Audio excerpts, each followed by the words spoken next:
Hello, everybody, and welcome to another exciting episode of the Grief Let's Talk About It podcast. You guys know who it is. This is Todanich, and we are your number one podcast for bringing conversations around death, dying, grief, and all the stuff that comes along with that. With some amazing people who not only talk the talk, but they walk the walk as well. And today we have another amazing guest for you guys. So, before I bring it up here, I would like to say, as usual, if this is your first time tuning in, do me a favor, head on over to that YouTube channel, hit that subscribe button, hit that bell notification so you'll be notified every time that we drop a new episode. But most importantly, if you have any questions or comments, please put them in the comments section. We'll be sure to answer them as we go. Now, before I bring on my next guest, I would like to say that this is for educational purposes only, all right? Now, without further ado, I'm going to bring on my next guest. Guys, help me welcome the amazing Anna Clarke to the show. Anna, how you doing, my friend? Hey, I'm very good. Thank you. How about you, Tony? I am doing amazing. Welcome to the show. Thank you so much. Thank you for having me. Yes, the pleasure is all mine. Now, before we get started, tell people who you are, where you're from, and about the work that you do. Sure. My name is Anna Clarke. I am from UK. I'm tuning in from UK, but as you can tell, my accent is a little bit exotic. So I am originally from East Europe in a beautiful country called Romania. But I moved in UK now for 16 years. I am a life coach and a business strategist. And I help business owners to move from feeling afraid to feeling authentic using practical steps. I use practical philosophy, lots of Reiki, human design. So it's a very holistic, focused on well-being business that I have. Okay. Now, thank you for the work that you do, first and foremost, right? That is amazing. And now, I've always been curious. How is Romania? Romania is a very beautiful country, and I recommend all of you to go and visit. Yeah. Yeah. I mean, I'm gonna have to do that because when I think of Romania, it's like you see these places in the movies and things like that. And I've always been curious: is it like Ireland? Is it like Scotland, where you still have the old castles and the villages and things like that, right? Yeah, well, there is a famous part of Romania that I think it's on cinema now, which is Nosferatu. Dracula is still there, still waiting for visitors. So please do go and see him. He needs fresh blood. And well. I'm glad that you brought that up because I mean, I'm not going to visit him. I don't think I want to be bitten. I don't. No. I mean, he would cause a fight. I don't think he wants to do that because I don't play fair. I don't play fair at all. No, thank you for sharing that. That sounds like a very beautiful place. Except for the part with Dracula, but I mean, we can work through that though. We can work through that. Yes, yeah. So now, how's it living in the UK? It is very different because from East Europe to move into a Western country, it took a while. And most probably, even if I'm 16 years here, I'm still transitioning in many ways because culture is different. I come from an ex-communist country to a very free country. So yeah, it's different, but different in a very good way. And I think that makes me appreciate more the freedom that West world has it compared with a communist country. Okay, that's amazing. That's amazing. Now let's talk about your journey a little. Let's dive into your journey. How did you become who you are today? Like, what was your journey like? So when I was little, I always had this thirst for traveling, and the world was not open yet, so we didn't have the possibility to travel abroad because it was still quite a closed country. I suppose like North Korea is nowadays now. So I was always asking my dad if I'll ever be able to travel to see other countries, and my heart was always set on United Kingdom. There was something about UK, about England that I really wanted to experience and felt like a call, a pull. So I grew up, finished university, and I remember the day when I was looking outside my balcony and I looked around and I thought, that's not the world I want to live in. Um, there is something more outside the country. So I just bought a one-way ticket to UK. I packed a bag and I left. My dad told me that probably I'll be back in 2 weeks with my tail between my legs when my pride smashed. Because I never worked any difficult jobs. I had everything that I wanted back in Romania, no hardship. And then I just ended up in a new country. Nobody knew me. I had to start from very bottom, uh, and I worked my way up. But it was a hard journey, but a very transformational one. Yeah. Is there some? Can you share some of your challenges that you've had to go through? Because I know what it's like. I've never, I've gone to different countries before, but I've also moved around from state to state, and so I know transitioning and trying to adapt to new environments around new people, and you're not quite sure what to expect from those different things. What was your challenges like? So I suppose the challenges that I had were that I lived in a very beautiful bubble when I was back in Romania, where people could trust each other. We used to help each other a lot. I knew everyone, people knew my family. I was protected, looked after. And then I came to a different environment. Nobody knew me. Hmm. I lost a lot of friends and contacts, and I had no support network whatsoever. So I needed to start fresh. I trusted people that probably I shouldn't have trusted. I was disappointed on um, many occasions. I had to work really, really hard. Um, and I remember the first 18 months in UK to get my paperwork and stuff, I cried pretty much every day, but I didn't tell anyone. I just worked really hard. I worked in a farm, and I had to put my head down and work for my paperwork, really. And then slowly, I started to grow a little sport network, but I missed Christmases. I missed many family events, and I wasn't home when my dad died. I was in UK, and I heard about his passing over the phone. So there are many things, that you sacrifice when you move countries. Yeah. But also there's that set of grief of not being around your family, and having to navigate a new place, and all the things that come along with that. And thank you for being strong, and just working your butt off to get to where you are. So what was the grieving like for you, and things like that? Because missing holidays, I know what that feels like, Yeah. and things like that. So explain your journey of grief. Um, so the first part of grief, leaving the whole life that I had behind and my identity, and I started new identity in UK, was really hard, and I needed to shut down many parts of me Hmm. because I couldn't cope with the pain. It was really painful, only to think about my house in Romania, and I was living in a caravan. I had to walk like 300-400 meters for the shower. It was really cold. The work was hard, so I just had to completely forget about my previous life so I could cope with the new life. So my first grieving process was complete shutdown. Um, yeah, and I couldn't even call my family. I just didn't want to hear them being together because I just couldn't get my head around it. Yeah. I mean, Yeah. that's most people would have called their families like, I'm ready to come. I know a lot of people that wouldn't. I didn't, right? I was like, I don't. You never tell me. Look at you. We told you was gonna help you, and you never be able to tell me I told you so. Mm-mm. Yeah. You won't be able to do that. But the loss of identity, right? Because you had to rebuild yourself in so many different ways, right? Find out who you were going to be, right? Yeah. And grieve the person that you was before, and just kind of navigating that in his own self. Um, so let's talk.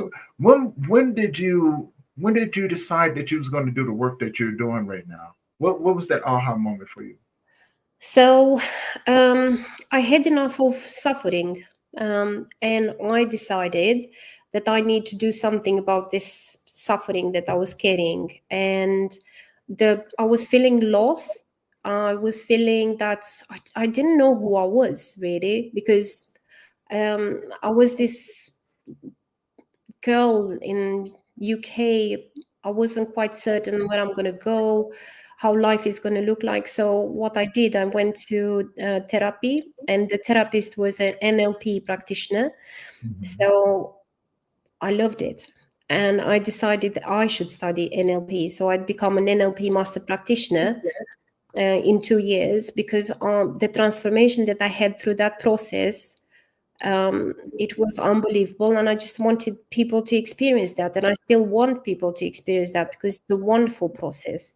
It put me back together better. um, so I just want people to know that no matter how hard it is, you come back better, always. Yeah. But it takes a time. It takes some time, though, right? Because I was just talking with someone about this earlier. I was saying, when you're in it, you don't really see the other side of it, right? Because you're too busy getting beat up by life, right? Yeah, Life has a strange way of coming around and going, oh yeah, you want to fight, but then life don't really play fair. It'd be like, hey, watch this hand over here, and punch you in the throat with the right hand, and then as soon as you grab your throat, it punches you back with the left hand. No, no, so like life has a tendency of just doing some crazy stuff to you. But I think like you said, though, and I find that fascinating because you did see the other side. You came through it, and you became this amazing person. Now you're doing this amazing work, right? And you found it Life Zone, yes. right? And so, what is Life Zone about? Life Zone is about supporting people. You can see it in my branding, that the Z is made of two hands like that, which you have to bring them to your heart. Is about creating a safe space for people to explore the fact that regardless of where you are right now, it doesn't define your future. There are so many tools in this world and so many possibilities to take you and to move you from feeling afraid to feeling authentic and powerful. And it is my absolute baby and my passion to see people thrive. So this is Life's all about, is a beautiful growing space. Okay, I love that. I love that. And did you find it kind of hard to do it in the like being in a new place in the UK and things like that?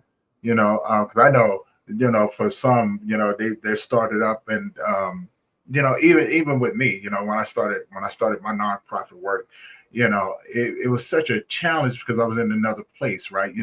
And not understanding if I was going to meet the needs or not, and things like that. And so, there was a lot of ups and downs, a lot of challenges that came Yeah. along with that.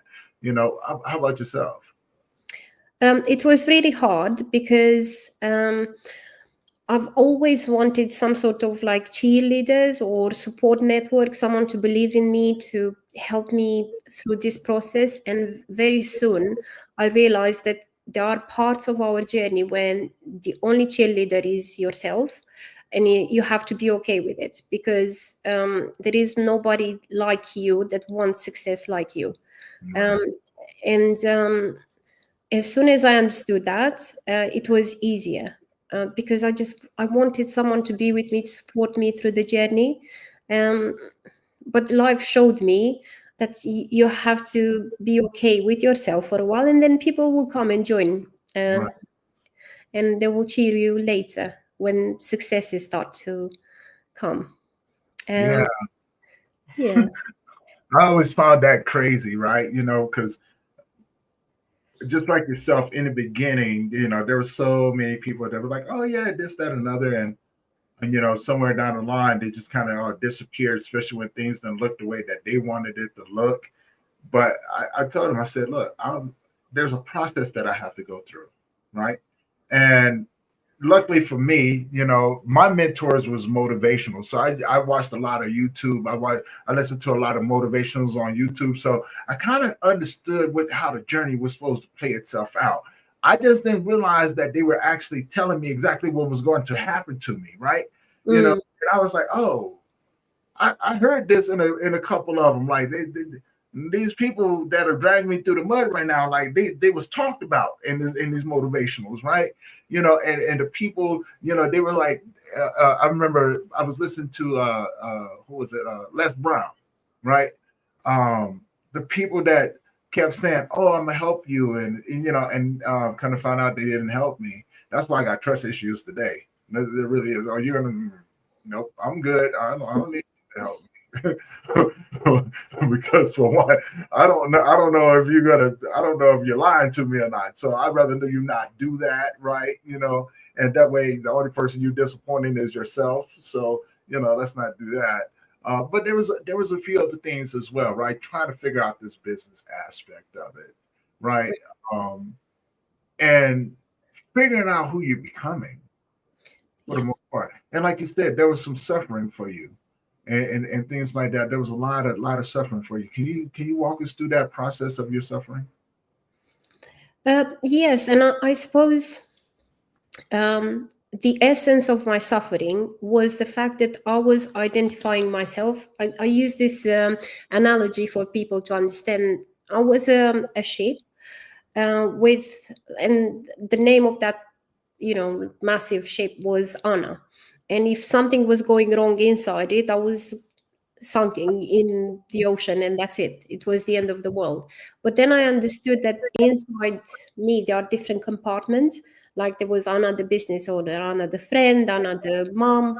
um, and if something was happening with that container, the rest of my vessel would be okay. Hmm. It was a little bit wobbly, but we would still be okay. So I learned that I'm multifaceted. So I'm not just a thing called down. I have so many parts to myself. And if one thing goes wrong, it doesn't mean that the whole entire world disappears. Right. So my suffering was coming from that because I was identifying myself as, Anna the daughter, let's say. And when my dad died, I completely lost my identity because I didn't know who I was apart from dad. You know, he used to see me in a certain way, and I, I didn't know who I was after he left this world. Or when I left the country, I didn't know who I was without him seeing me there in Romania. It was very weird, but the weird process to understand what I was. Um, like my mindset and my identity was very different, I suppose, from what it is right now. Yeah. And can you walk us through when you got the news about when your dog passed away? Because I know people, including myself, when I've had animals, they're like part of my family, right? And so, was it the same for you? You and your dog? My dad, not my dog. My Oh, accent is your dad. telling you different. So when my dad died, I was heavily pregnant. So I had some expectations of him being part of my life, my journey as a mom to help me raise my child. He came to some scans that I had, ultrasounds. He went back to Romania. He had a stroke on Saturday. He died on Tuesday. And my family kind of shielded me from all the updates because I was pregnant and they didn't want me to have some sort of shock and, something to happen with the baby. Um, but yeah, I found out when my mom told me and he just passed. Um, and it was devastating, really. Yeah. Um, my whole world shattered. And before my dad passed, I never experienced anxiety, never experienced panic attacks. I was a very positive, full of joy person. And Mhm. after he passed, it was a very dark, horrible place because a few weeks after his passing, I gave birth. So two massive life-changing events happened in such a short period of time Right. where I I lost a parent and I become a parent, and that really knocked me in many ways. Wow. Yeah. Wow. Because I was thinking about that, and as you were talking about it, I was going through my mind like, how does someone navigate that, right? You just lose an integral part of yourself, but then you have this beautiful gift of life coming into the world, Mm. and so how did you navigate that, right? Because you still have to grieve your Yeah. father, but you still have, now you've just become a mother and you just recently gave birth. So there's the time where you got to heal, right? You just can't get back up. And so I'm playing this out in my mind, like there's what, and during that time there's the depression, there's the high anxiety, there's the frustration, there's the questions, and everything else, right? But also you still gotta, now you gotta be a mother. Yeah. How does one navigate that? I was a mess, and the first year of my son's life is a blur. I remember that every day was focusing on keeping him healthy and safe. Hmm. So I was very practical in my thinking that I need to feed him, change him, cuddle him. I was very practical, but I was very all over the place emotionally and mentally. I was starting to experience terrible anxiety, panic attacks. I had horrible nightmares. I was staying awake most of the nights because I didn't want to go to sleep to dream about crazy stuff that I was dreaming at the time. Hmm. Um, I asked for help. I went to therapy, but I just felt like nobody was understanding me. They were just like repeating back what I was saying, and I couldn't find someone to fully help me. And I started bit by bit to rebuild myself, to find something um, to focus on. That was the most important thing. So I built this system that helped me, which is three fundamental questions. Where is my focus? Can I focus on something practical that I can do today? Find meaning in every single day. And then what I can do today to help myself. So that was my daily practice, and I still have it to the day. Yeah, Um, and it helps a lot because slowly you start getting into a routine, you start finding meaning in life again, and you start understanding that there is so much more to life, and also that it's going to sound very philosophical, but love is permanent. So although my dad died, his love is still with me, yeah. and that I felt it. Um, and I clinged on to that, and I passed it on, and Yeah. so on. Just I started to find philosophical reasons to find joy in life. I love that. I definitely love that. Now, now you talked about your journey, and through the loss of your father. You know, how did your mother and your family handle that? Did you was you there with them when they were going through their grieving process as well? And was there, did you guys support one another? Right? 'Cause I know a lot of times families, they're like, they're there for the funeral, then after the funeral, everybody's off doing their own thing again. Hmm. Yeah, so I've got a sister, and my sister is very practical and very pragmatic and stoic about life. So Hmm. she organized the funeral. She was like a machine. She was the support, the rock, um, and she was up. She was carrying grief in a different way. She was very practical, very let's get things done. Hmm. And my relationship with my mom is very complex, let's say. So she wasn't very supportive, and she didn't understand the the challenges that I had. Mhm. So that was problematic because although I was grieving my dad, now I was grieving some other relationship, important relationship in my life, which was my mom. So yeah, and then I had to come back to UK. So I left all the family and everyone there, and I came here. And people in UK, they are nice and they are supportive, but um, there is an element of being in your family that's nothing really can replace it. Um, Right, right. so I had the support, and I had the love, but I never felt like um, I would have felt being there with my family, I suppose. Right. I know there's some people out there that can definitely understand that as well. You know, and the reason why I asked that because I wanted to see if it was it's a shared thing, right? Yeah, And it's kind of strange when you say that it was your mother because normally it's the fathers that go through that. But now it makes me raise the question: do you think your mother was that way because she was trying to be strong for you? Like, because what happens a lot of times, right, as a parent, when we lose someone closest to us, our biggest thing is to try to protect our children from what to show them that we're still strong, that to show them that we're still there. But then behind closed doors, we're breaking down, right? You know what I'm saying? It's the things that you don't see. Do you think your mother did that? probably there is an element to it.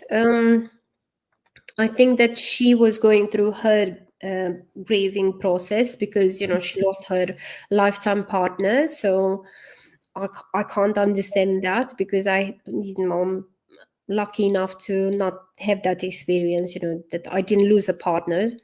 Right. Um, so she just yeah, she didn't find it in herself to be supportive towards us in our grieving process. But then I don't know if I was supportive to her, Yeah. because when you are grieving, you're not really resourceful in any way. People is that time in your life when sometimes you need to be loved even if you are not lovable. That is very true. That is very true, right? And I'm glad that you brought that up because sometimes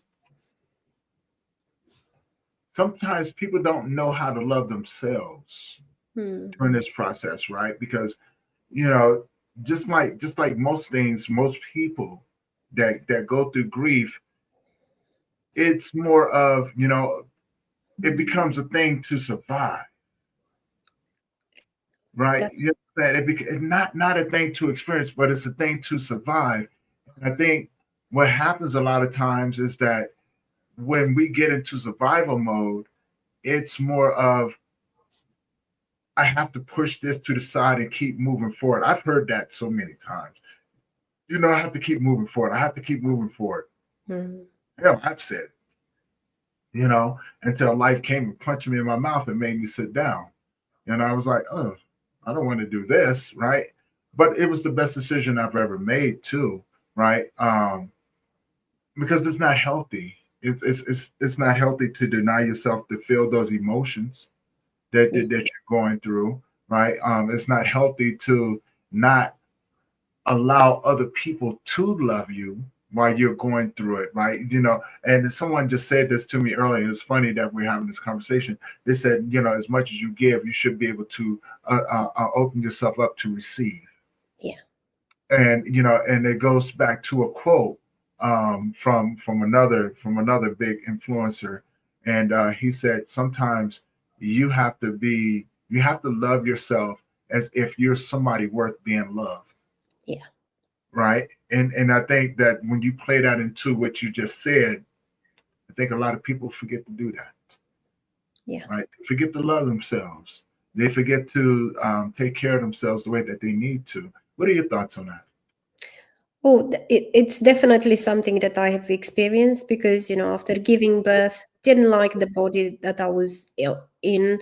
It was a massive transformation, and it wasn't in a good way until you go through the healing process and everything. And then all the the feelings and emotions and the chemical processes, you just like you find it really hard to love yourself, and you just become really hard on yourself. And when Mhm. this happens, the world narrows and you become very insular, because you don't love yourself, you don't allow others to come in, because you don't think you are worthy of that love, and you just You like know, yeah, block. no, I definitely understand that, and while you were saying that, I was like, you know, I think a lot of times we're dealing with unresolved issues, uh, that has taught us to be careful with people, right? And it's funny that you said that, because it made me think about the trust thing, right? And everything that we do, we have to be able to earn people's trust, but they have to be able to earn our trust as well. And so if Mm, a person is not able to do that, it make it real hard to show up for them, right? And so that can be a challenge in itself. But I think also, somebody said something like that, and um, there was a quote about a therapist. It's like, when you make it hard for people to love you, is actually a trauma response, right? yeah, Because life has taught you, or you replay into it. Life has taught you that no one cares, yeah. right? And once we believe that, we begin to tell ourselves that as well. And at some point, this becomes our reality. How does how does one navigate that reality after telling yourself that so many times? Um, Grief, I think it rips you open. So there is no place to hide of any trauma or anything that you haven't dealt with. I suppose when there is something like that hitting you, and um, you have no other choice but dealing with everything that comes to face you. You have to face every single part of yourself that you don't like, um, and the only way to do it is just sit with it. Just sit with it, because there is a lesson. There is a lesson to why you don't think you should love yourself. Hmm. Is there any forgiveness that you need to do? Is there anything that you need to understand, that people did their best and it's not necessarily you? Well, it's never about you, really. Right. If people mistreat you, is about them and their journey, and you have been subjected to some behaviors, but you haven't done anything wrong. So you can treat it with forgiveness and compassion, not to excuse their behaviors, but to just give yourself that um, love that you need. That it's okay. Just Hmm. because they did that to you doesn't mean that you don't deserve love. And slowly you just rebuild. But it never goes away.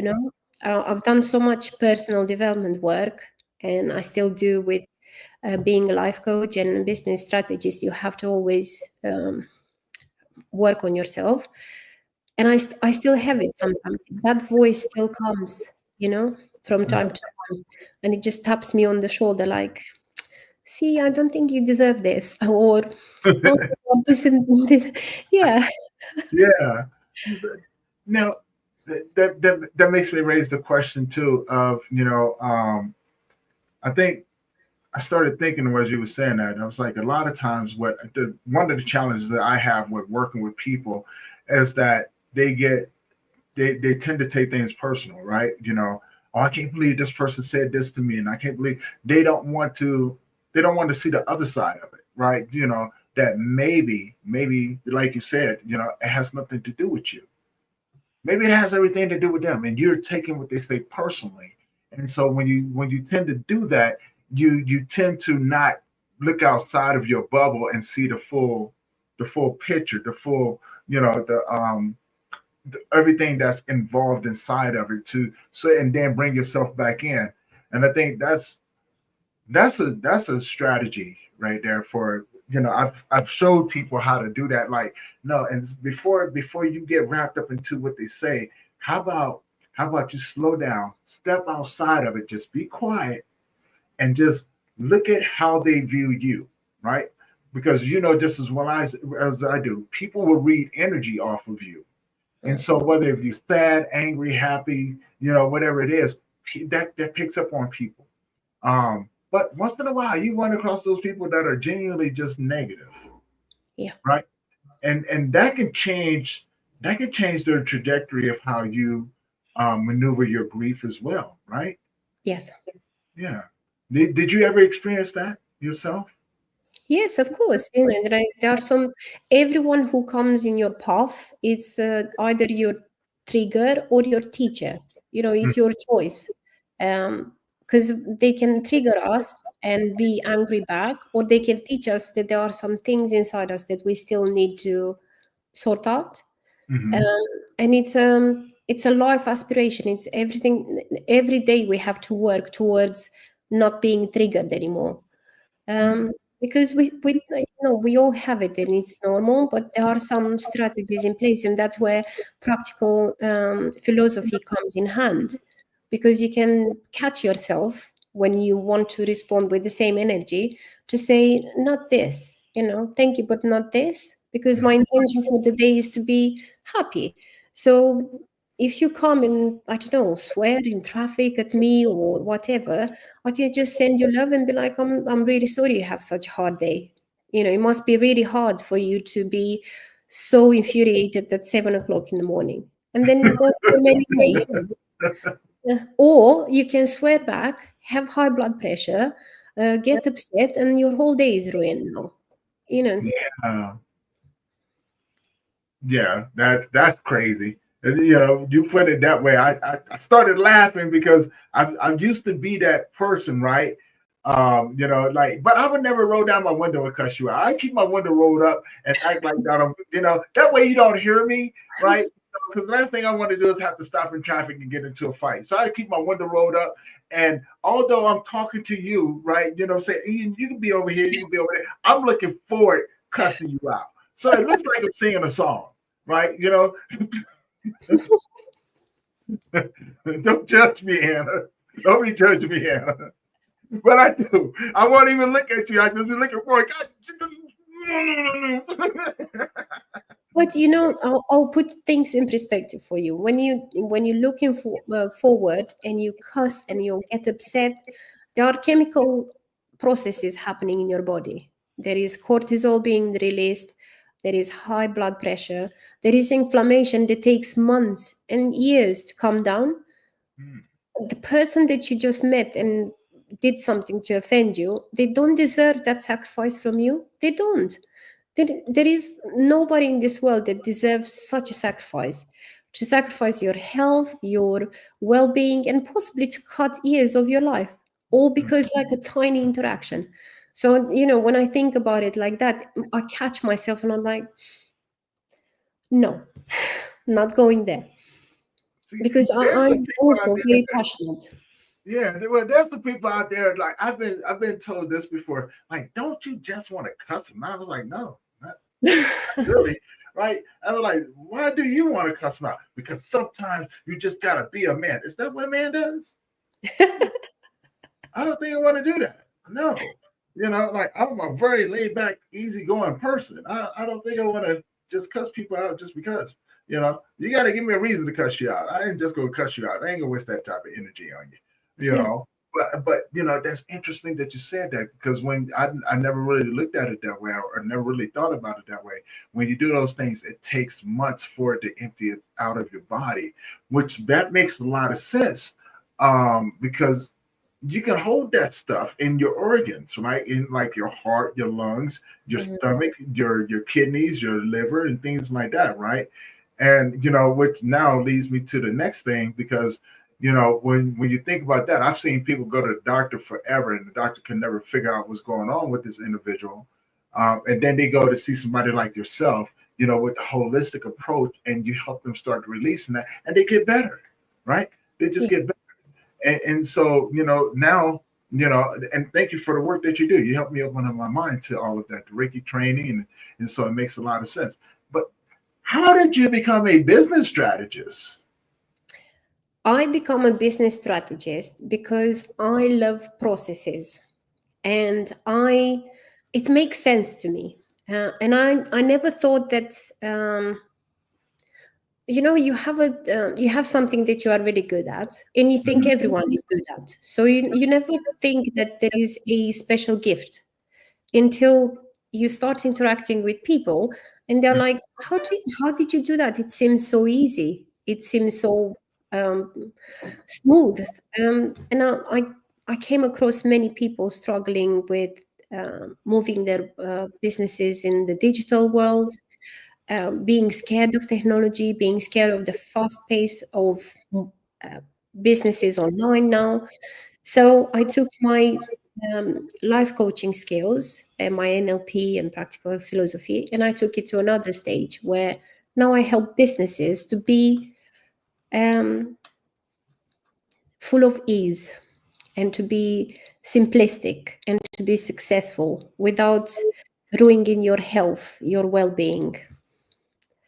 So I'm combining this by helping people to streamline their processes, to have clarity in their business, to work out their messaging, to work out all the pieces of the puzzle of what it means to be a business in 2025, which is not like it used to be. And people are very scared about it. Um, but there is nothing to be scared. Well, I got a question. I got a question because I understand why some people are afraid because we have AI now, right? And AI takes the work that it would normally take, the average person 2 or 3 days to do, and they do it in a matter of minutes. So, you know, I do understand that fear. What are some of the challenges that you see with AI in businesses, or have you thought about that yet? People are afraid to engage with the AI because they either think that it's going to be controlling them in ways, or they're going to take someone else's job away. And Mhm. my role is to explain that using AI, it just it fast paces your day. It just propels you to 2 3 chapters, but you still need to ask the relevant questions. You still need to know your craft before you go and engage with AI, because Mhm. AI is just as good as the information that you put in. And I'm trying to explain to them that, um, well, not even trying to explain, I'm showing them how AI is so useful to outsource some very boring tasks, or to give you a structure of what you want to say, or to help you generate some ideas. So it's there, like a trusted friend. There is no reason why we should be afraid of introducing AI in our business.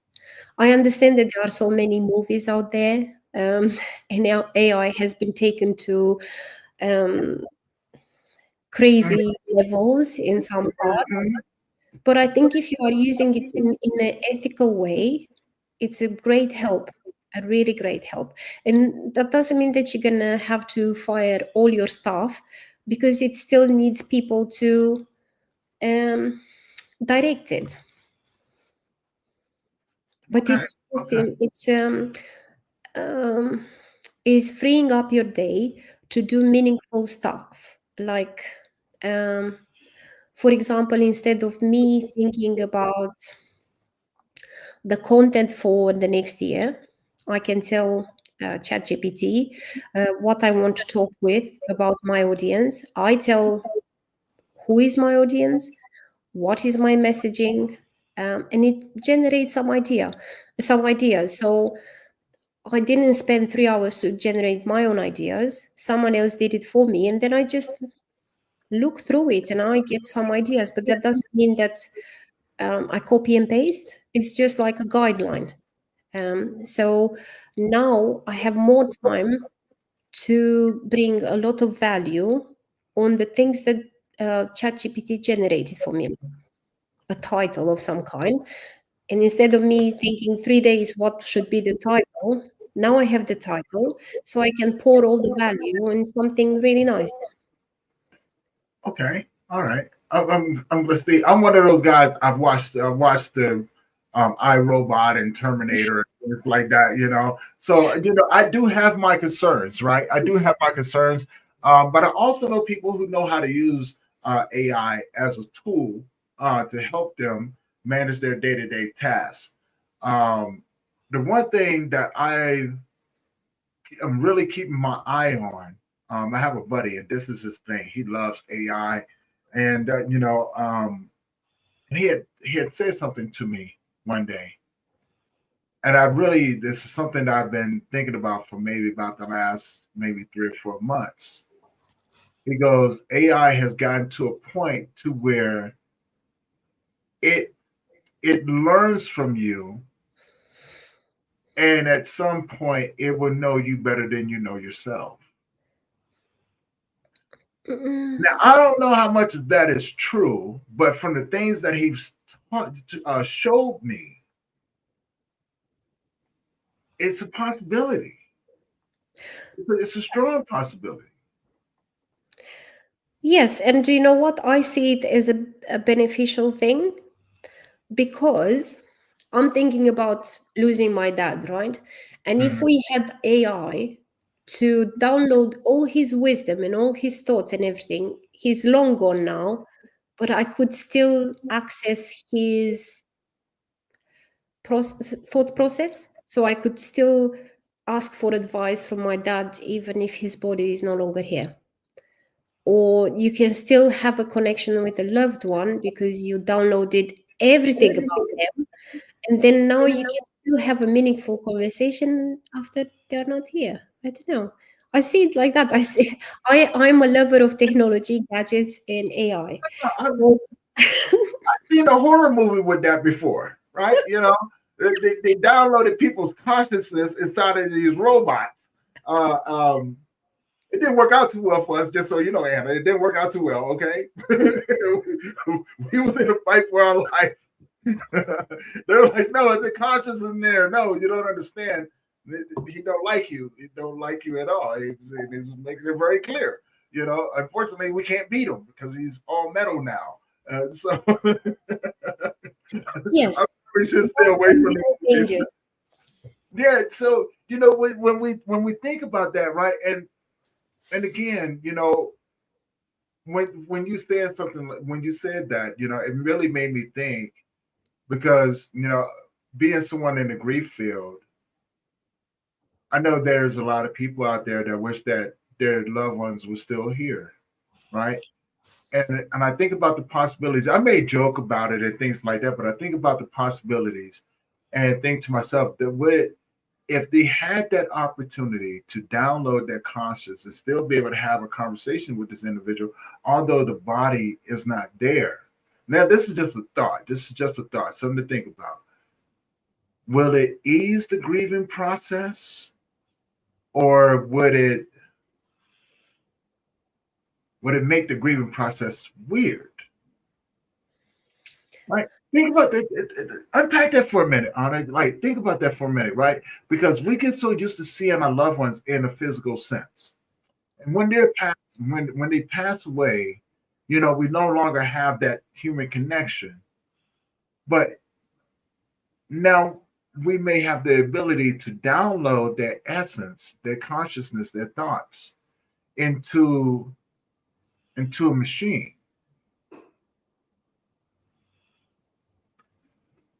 See, I Hmm. love that. I would Yeah. love that because there is one thing that I was very fearful of when I lost my dad is that I will forget his voice because I will get old and I don't have any recordings of his voice. I don't Mhm. have any videos because that's how the times were. I only have it in my head. Um, and I still remember it now after 9 years, but I don't know how long it's gonna be until I actually can't recall his voice, his tonality.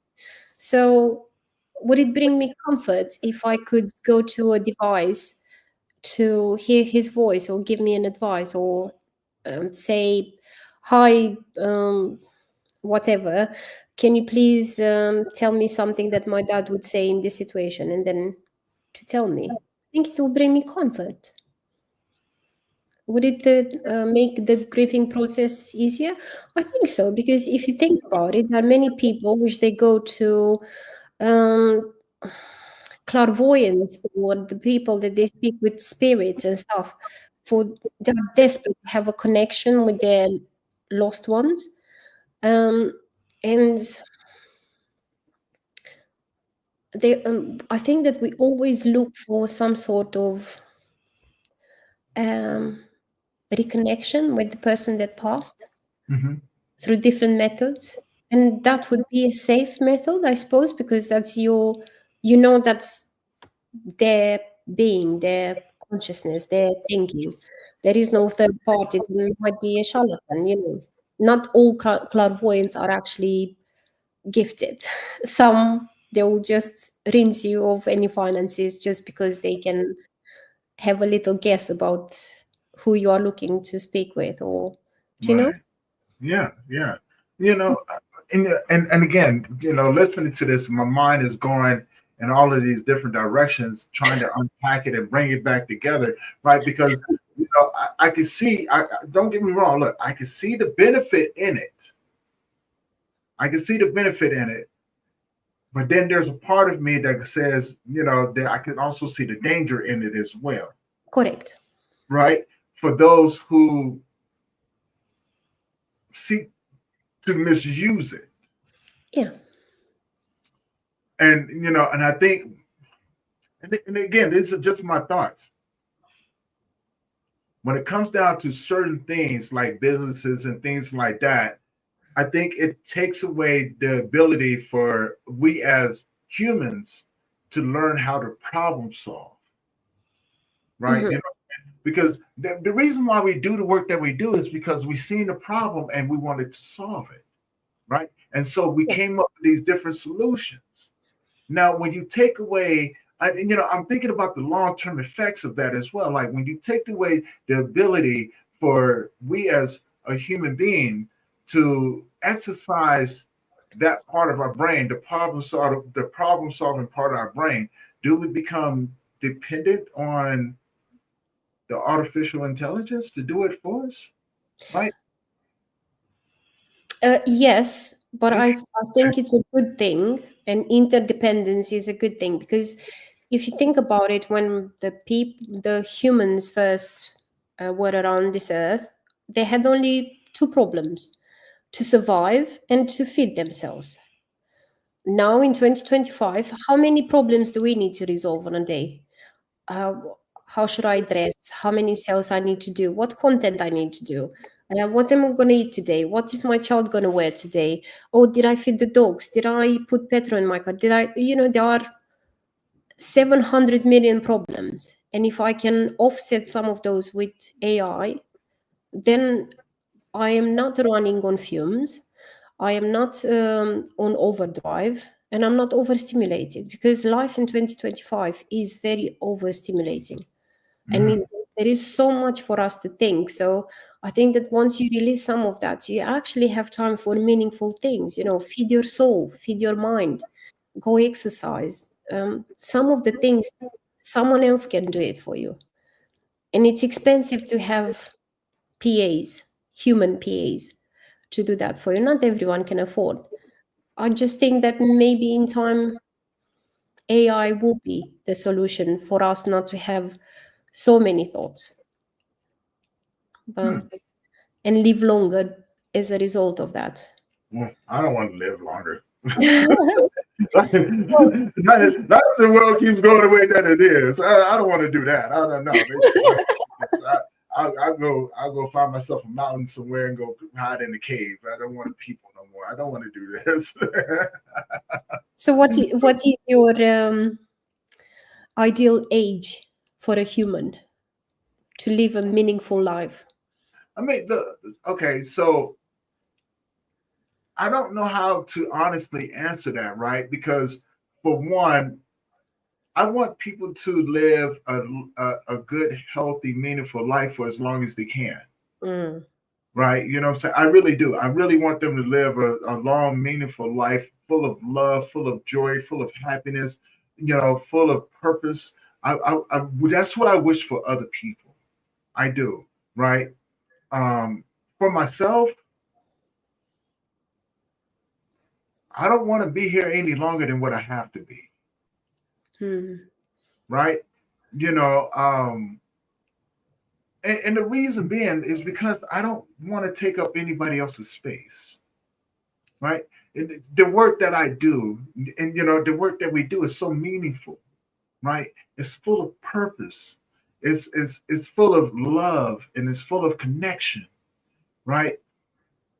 And I'm okay with passing through here, whether if that looks like whatever that looks like for me, right? That's what I want for me, right? I don't want to be here any longer than what I need to, right? Because I want to make way for the people that come behind me to do bigger and better things than I do. And I don't need to be around to see that, right? I'm around for as long as I need to be. So yeah, but again, those are just my thoughts when I think about it, right? Yeah. And if I had family, I probably would go, yeah, I want to live for a very long time to make sure that my kids are grown, and what I'm saying, to make sure that my family is taken care of and healthy and things like that. But I've just gotten to a point in my life, in my journey now, to where I'm okay. I'm okay with just fulfilling what I'm supposed to fulfill, right? And being happy with that, right? Mm. Because I guess what happens over a period of time, we just get used to life, right? And we understand that there's a natural order to it, right? Whether it may be out of place or you may feel that it's out of place, there's still a natural order to life, right? We're not meant to live forever, right? We're meant to live and fulfill our purpose and then transition out to allow other people to come in and pick up on that energy so they can do better than us. Again, these are just my thoughts, right? These are just my thoughts. Yeah.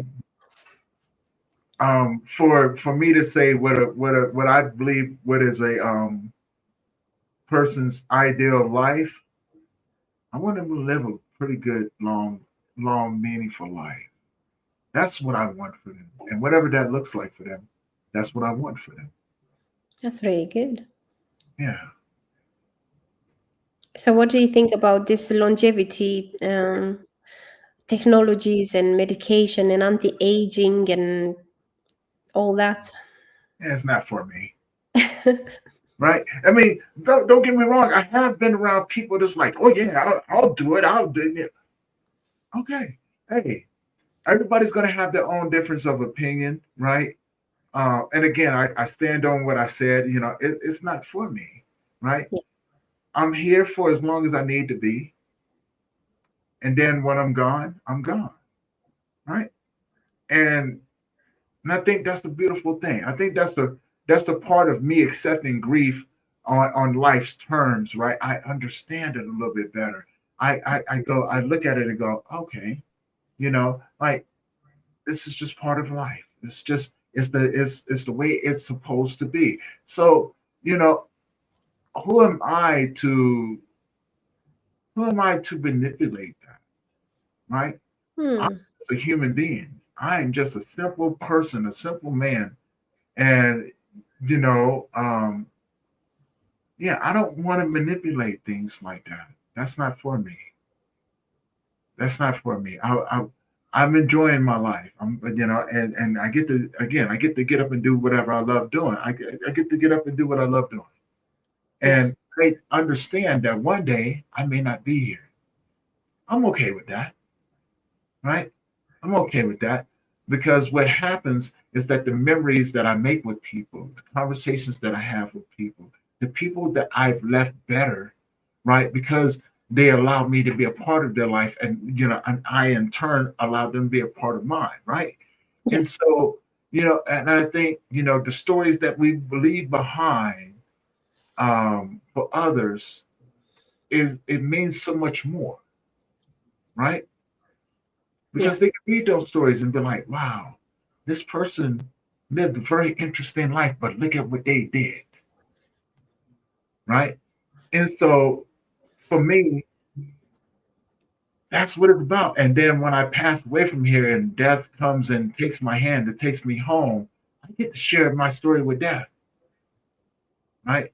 And because death want to know too. Death want to know what you've been up to because now the spirit has now left the body, and death gets to carry the spirit back where it needs to be, right? Until it's time to be called back here again, right? But this time I'm doing it different. I'm not coming back this time. Okay. Me personally, I'm not coming back this time. I'm doing everything I need to do right now to make sure that I don't come back. So, I'm just going to look. We're going to finish this thing out this round, okay, guys? Anybody else tired like I am? Yeah, okay. Well, There is no other level, yeah, no next level. we're not doing this no more. We're not doing this no more, okay? Because if this is any indication of what my past lives was like, nope, we're not doing that. Yeah, no, we done this. We done with this one. We done with this one. Ain't nobody got time for all of that, Anna. But what are your thoughts on it though? What are your thoughts? Um, I'm passionate about longevity. Um, I want to push boundaries and live a long life. Um, I hope there is something after death, because nothing really goes to waste. And the more I age, the more I understand that the essence remains. The form changes, but gold is gold, right? It's a cup, a ring, earrings, but gold is gold, and just we change forms. So we still are around, but probably we don't understand because we are not meant to understand what goes after death. So I'm hoping there is something else after death. But I want to get to that point as slow as possible. I mean, you don't have to rush the process, right? Yeah. But no, I definitely appreciate that because and again, everybody has their own thoughts on it, and I think that's a beautiful thing. We should all have our own thoughts about those things, but also think about it, right? Because movies like The Matrix, the blue and the red pill. I don't know if I want to do that. I definitely Yeah. don't. Do that. But it's definitely a fascinating thought, right? And it also makes me think. Thanks, Terrain, man. Thanks for tuning in, brother. And if you have any questions for Anna or myself, please let us know, right? You know what I'm saying? I know we've been going probably a little over an hour, so we may be wrapping it up real soon. But man, I appreciate you tuning in. Terrain is another person. He's a good dude, wonderful podcast. So if you ever get the chance to meet him, by all Uh, means, what I'm saying, take that opportunity to do it. He does some amazing work. He definitely does some amazing work. And some of the people who are tuning in right now, does some amazing work as well in the field. But it also makes me think like, what does that look like for the grieving process? yeah, Right? Because it changes the whole dynamic of everything. it does. It Yeah. does, and I do hope, and I haven't stopped searching for a sign that there is something after death. So I found it in practical philosophy. I found it in religion. I'm not a religious person. I would say that I'm more spiritual, but I'm seeking for signs and hope that I will meet my loved ones again. And I understand that it is a sensitive process. And a sensitive subject because there are people in this world which they had trauma after trauma, and they don't want anything after death. They don't want to meet their abusers again in another world, um so I hope I will see my people again. Oh, I saw there is a question for Yeah, me. there's a question down there. So Terrain actually he asked, he says, Anna mentioned we aren't meant to understand death. Can Yeah. you speak more about this, Anna, and maybe why so many people try to fully understand it? Yeah, I just think that we are left on this earth through the process of birth with a an empty USB, right? Like a empty memory stick.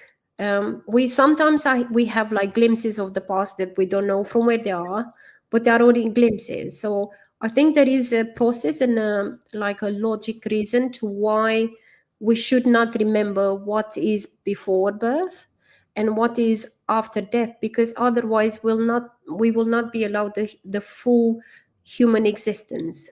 If we Mm, would understand fully the whole part, then maybe we would not go through this world, and we would just like terminate our lives quicker because maybe the other place is better, or maybe we would be terrified. I don't know. I'm just thinking that there is a reason why we can't remember anything at birth, or we can't create connections with people after death. hmm. You Because know, naturally we would be able to work it out by now with the science that we have, but there is always like, no, before birth and after death you can't understand what's going on there. see, I love that, and Terrain, thank you for posing that question because I'm listening to you, Anna, and I'm like, you're not wrong. You're not wrong at all. And I don't think there's any wrong answer to it, right? I don't think there's any wrong answer to it. I think it can be multi-layered. So I have a thought on it, right? You know, the reason why we aren't meant to understand death because we may remember what paradise was like, right? And so think about it. Okay, think about it this way. And this comes from an old book that I read probably back in the 80s. And in this book, I can't remember the title of it, but once I do, I'm gonna look it up again. But in this book, um, the lady was, as a matter of fact, it was a conversation. Now that I remember, it was a conversation between a midwife and a child, right? And the child primarily posed a question similar to this, and the old lady was telling the child, saying, you know, you're not. If you could remember what it's like to leave this place, would be the reason why you cry when you're born. Very true. The crazy part about it is that that's the reason why we don't have the ability to talk about it when we're born. And by the time we do begin to form our words, we've already forgotten about our birth. So, because if we knew, I think we would have a cheat code. Yes. I think we would have a cheat code. Like, hold on, no, you don't understand. I know exactly why I'm supposed to be here. So, we be toddlers running around like, "Can I have the screwdriver, please?" Fixing stuff. So too far in advance. But I think a lot of people are curious about they're curious about life in general, right? When you think about it, we as human beings, this is the way that we're designed. Yeah. We're designed to be curious. We're designed to learn. So of course, it's only natural that people try to fully understand it. Because I think it keeps them from being afraid of dying. Do you know, as human beings we have a thing that is our gift and also our nemesis, which is called attachment. We love to cling on things, and I think we cling on life so much so that we don't enjoy it fully, Yeah. because I think that if we would stop fearing the next level, we would have a better, to be in acceptance that it comes to an end at some point, and just to live life fully and with meaning, a meaningful life, and not putting things um, off until, well, I'll do it tomorrow, next month, or whatnot, and just understand that there must be something, you know, my dad used to say that all the time. He said it must be something beautiful after death, because I have not met anyone coming back to complain. You know, like nobody came to say, oh, it's horrible. This is very true. Terrain put another comment up here, and we can dive deeper. We can dive into this one too. He goes, yes, and sometimes, and this is crazy that he said that, because this is actually really true. Sometimes young children speak about memories that appear to come from another place or life, maybe. Yes. I never thought about that, right? You know what I'm saying? I really haven't thought about that, because of the simple fact of, I think there's been a shift, Yeah. and I think what's happening is that we are starting to remember. And I think there was a guy, he's on TikTok, and he talks about this very next thing, where the shift has happened and people are starting to remember where we come from, right? They remember what we used to do, you know what I'm saying, and the people that we was around, and it's starting to manifest into this world right now. And when he said, the way that he described it, and when I say this is going to make a lot of sense. There's been a paradigm shift, right? Yes. Everything is starting to intertwine, and the realities between the dimensions are starting to intertwine with one another, because the way that it was explained is that there's no past, there's no future, there's only the now, and everything exists right now. So if that is true, then even after death, we still exist right now, Yeah. right? So every memory that we have exist in the same moment. So can you imagine multiple dimensions, right, of different versions of yourself with the same thought? Yeah.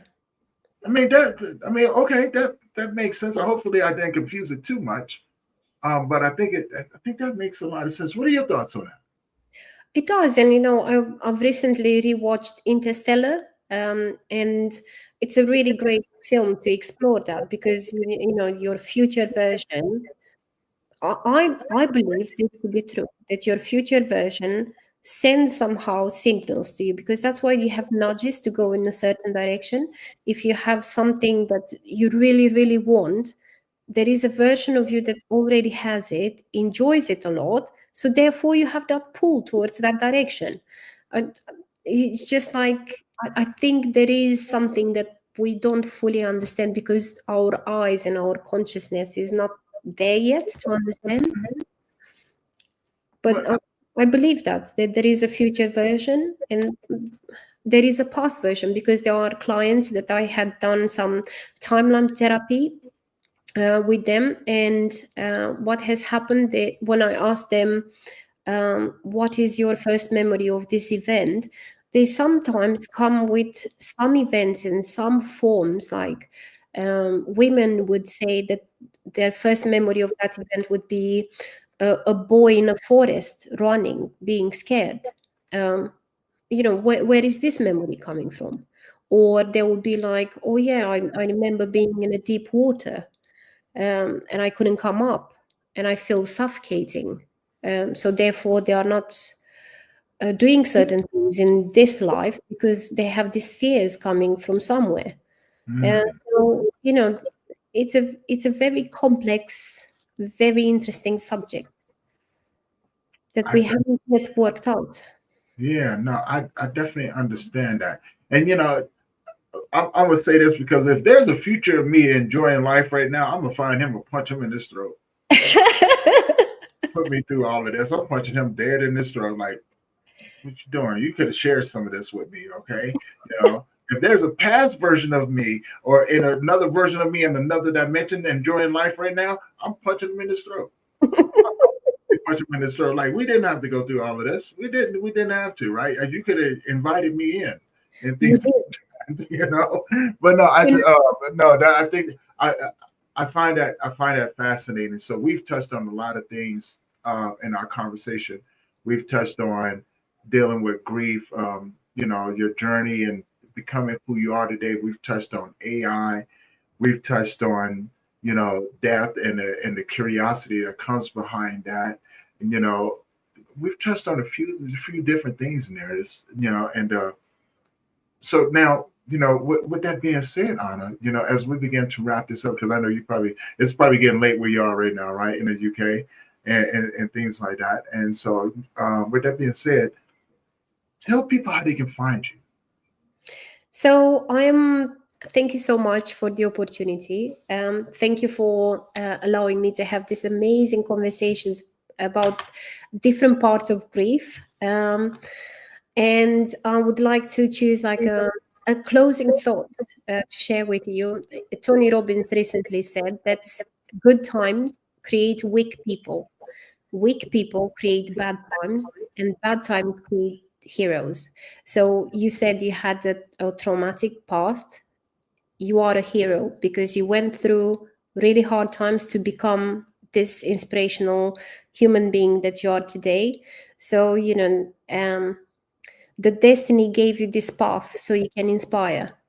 Um, so we are grateful for you. And thank you for doing all the hard work and all the trauma and all the hard days. So we have this version of you today.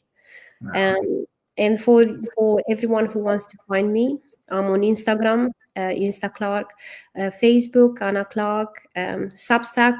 I've got the live zone Substack. Um, just message me and let's talk. Let's get you this AI strategy, Tony.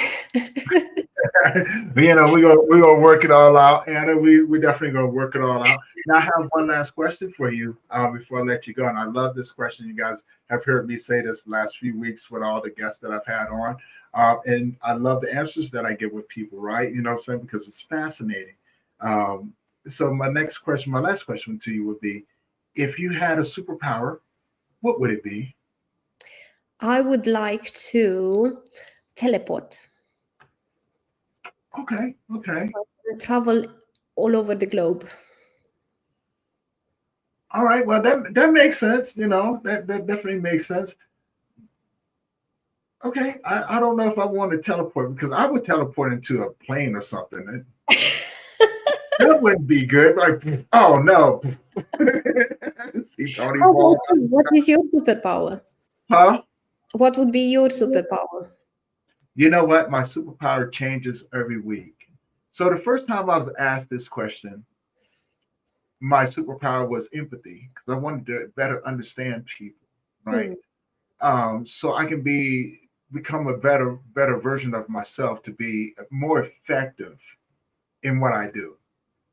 Um, the second week, I said, you know what? If I had a superpower this week, I would love the ability to help others heal, right? Hmm. Because there's nothing more beautiful to see people when they can find the avenues of healing and things like that.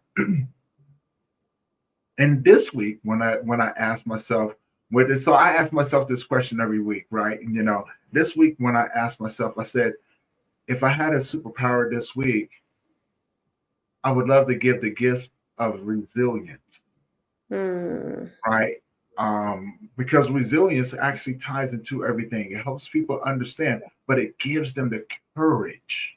It gives people the courage to want to stand up, to want more out of this life, right? And without any sort of expectations from other people, right? To go out here and problem solve and to do more, just so they can become more. So this week, my superpower would be resilience. You know, Amazing. yeah. If I can give that to people and just say, here's take this and do with it as you please. I think it would be fun just to see who they become. That it is very interesting because my son and I, we decided for 2025 to practice resilience. And for you to say that your superpower this week when you speak with me to be resilience is amazing. Um, we are on the right path. We're all on the right path. Sometimes we may not know it, but here and there, it pokes his head out and go, hey, Yes. I'm still here. Right? You just got to keep walking this way, right? And so that's a great thing to be. Thank you for that, and thank you for everything. Thank you for being amazing. Thank Yeah. you for the conversation that we've had. I've had a blast. We must do this again. Yes. Well, so please let me know about that. And with that being said, for everyone out there who's been tuning in on Facebook and LinkedIn and Instagram and YouTube and things like that, guys, thank you guys for always supporting me. And for the new ones who have been coming in, do me a favor. If you're tuning in anywhere other than the YouTube channel, do me a favor. Head on over there to that YouTube channel for me, right? It's scrolling across the bottom over there. And hit that subscribe button, hit that bell notification so you'll be notified every time that we drop a new episode. But maybe, just maybe these conversations aren't for you just yet, and you just enjoyed this conversation. And you may know somebody who could benefit from the conversation that we have. Do me a favor, share with them, right? Because we're in a mission to reach more people, to provide them normal conversations around the things that they're going through, and to provide a place for support and healing, right? And so, with that being said, guys, we're going to close out this episode of the Grief Let's Talk About It podcast, and we're going to see you guys tomorrow for another daily episode. And guys, get out there, enjoy the weather, enjoy your day. Don't forget to tell the people that you love them, and yeah, make memories. Make memories. I'm going to see you guys in the next one. Guys, have a great day. Peace.